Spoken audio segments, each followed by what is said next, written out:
What a powerful model this path to action model is.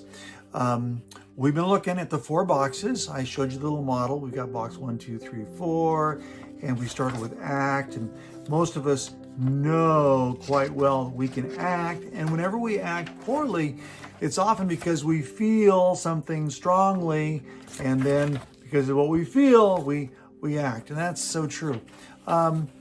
So think with me about your own life, right? If you've got some addictive behavior, which would be in the act category, right? You act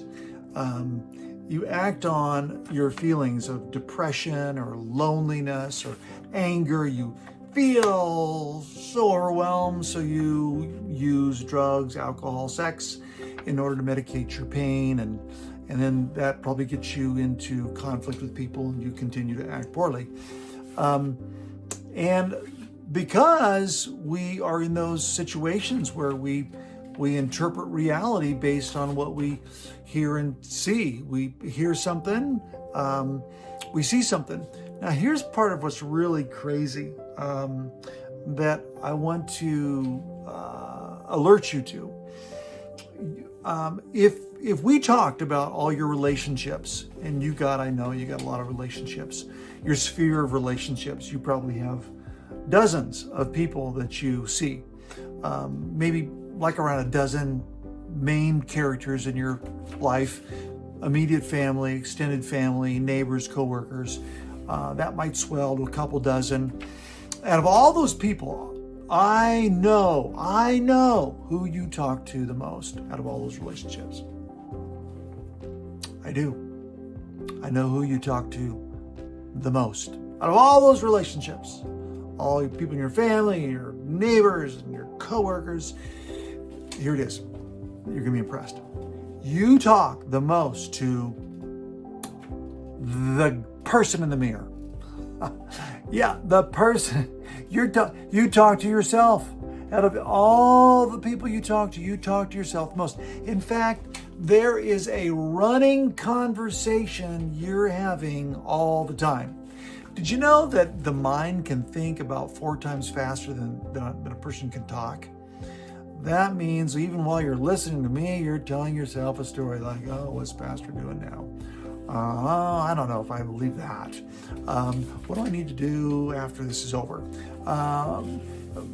Will I have a good day today? You're thinking all the time. You're talking to yourself all the time. What's the point? Be careful. You know what you're listening to. Be careful about what you're hearing, because you could be hearing something that, based on what you see and hear in life, see and hear, you hear yourself. When you wake up with a narrative that says you're not going to do very well today, someone's going to reject you today, people don't like you, you got too many debts, too much to do. When you're hearing yourself go on with a narrative that's not productive, it's not wholesome, what it does is it generates a story. You start telling yourself a story about your life and your day and your relationships and your pressures, your stress. And so then you begin to feel and act. You feel terrible about that, so you act poorly. Maybe you medicate. This is your path to action. This is huge. This is so big, because you and I can and should be telling a story that matches God's redemptive plan. God's got a plan of redemption. He's redeeming all things to himself. And he wants to redeem us. He wants to redeem you. He wants to redeem your story.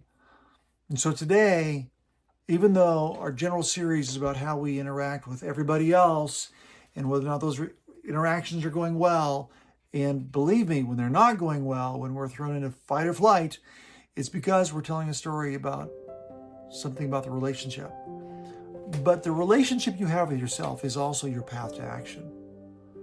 And you're telling a story about whether you matter or not, whether you believe God cares about you or not, whether you believe other people care about you or not. And what is true, what Scripture reveals, is that you indeed matter to God. He sees you. He sees your path to action. And He knows the stories, the distorted stories that you tell yourself.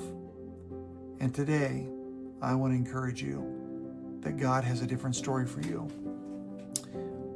We try to encourage folks to think about themselves the way God thinks about them, to see themselves the way God sees them, to recognize that God has an identity for them that is not rooted in the stories of this world, that are not rooted in your brokenness, that are not rooted in a materialistic culture that's constantly driving us to compare ourselves with everybody else and end up feeling less than everyone else, but rather a narrative and a story about God's forever love affair with mankind, and most specifically today with you.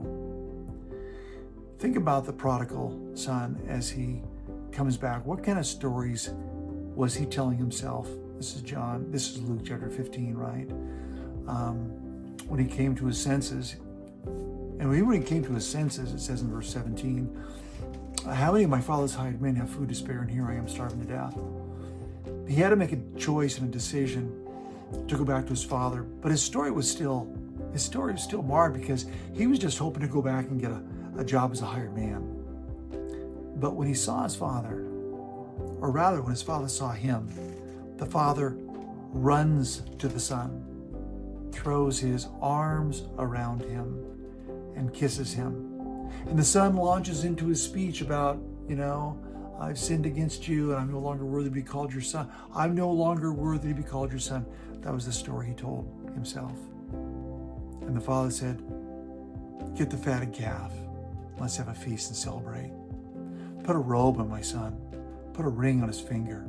Because my son was lost and is found. He was dead and is alive. Let's have a feast and celebrate. That's the story the Father tells us about us.